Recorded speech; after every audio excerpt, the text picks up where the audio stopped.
How the White House is protected from missile attacks. Air Defense Explained. Welcome back to the channel, everyone. Today, we're diving into a topic that sparks a lot of curiosity. How is the White House protected from missile attacks?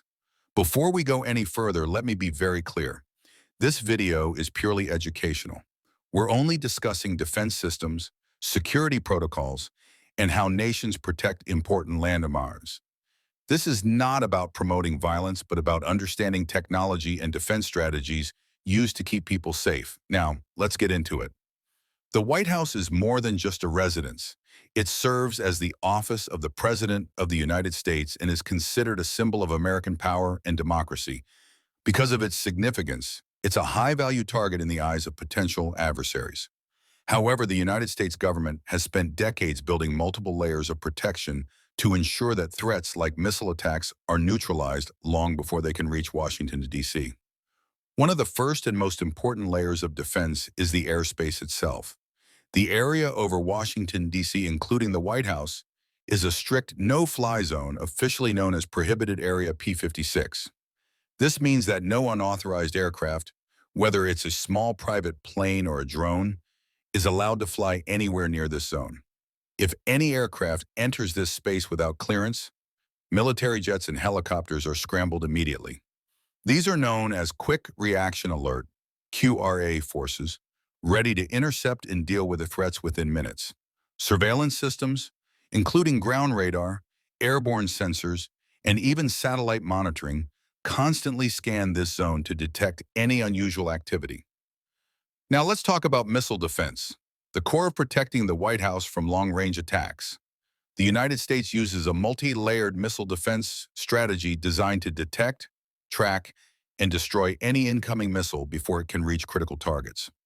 One of the key components is the Patriot missile defense system. These are surface-to-air missile batteries capable of intercepting enemy missiles at medium ranges.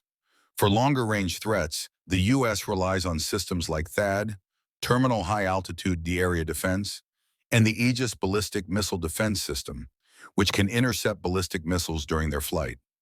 Closer to Washington, D.C., there are more discrete systems like NASAMS, National Advanced Surface-to-Air Missile System, designed to protect urban areas from cruise missiles, drones, and aircraft.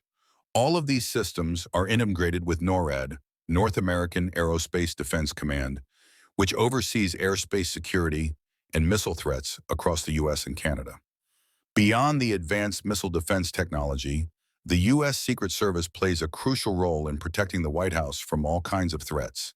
While they are often seen providing close personal protection to the president, their duties also involve maintaining physical security around the White House complex. This includes anti-drone systems that can jam or disable hostile drones, ground-based missile launchers positioned in secret locations, and rapid response teams trained to handle any emergency. All of these measures ensure a strong, layered defense, from the sky all the way down to street level. So, what happens if a missile is actually fired toward Washington, D.C.? The moment a launch is detected, NORAD, the Pentagon, and other defense agencies initiate rapid response protocols. Defense systems would attempt to intercept the missile at the earliest possible stage, during its boost phase, mid-course, or terminal phase. Simultaneously, military assets, including fighter jets and naval ships, would move into position to bolster the defensive perimeter. Depending on the nature of the threat, additional systems like the Aegis-equipped destroyers stationed off the U.S. coast would engage to intercept missiles in the mid-course phase. That's the part of a missile's flight when it's coasting through space toward its target. If the missile evades these outer defenses, the next layer kicks in: terminal phase defenses. This includes systems like THAAD, which are designed to intercept and destroy missiles as they re-enter the atmosphere and approach their targets. NASAMS and Patriot systems, closer to Washington, D.C., serve as the final shield, engaging threats that get through earlier layers. But it's not just about technology. Human decision-making plays a huge role. The National Military Command Center, NMCC, at the Pentagon, NORAD headquarters, and White House officials are all linked in real time through secure communication networks. This ensures that any response is coordinated, fast, and decisive. It's important to remember that missile defense isn't foolproof. That's why deterrence, diplomacy, and global security alliances are equally important in preventing such attacks in the first place.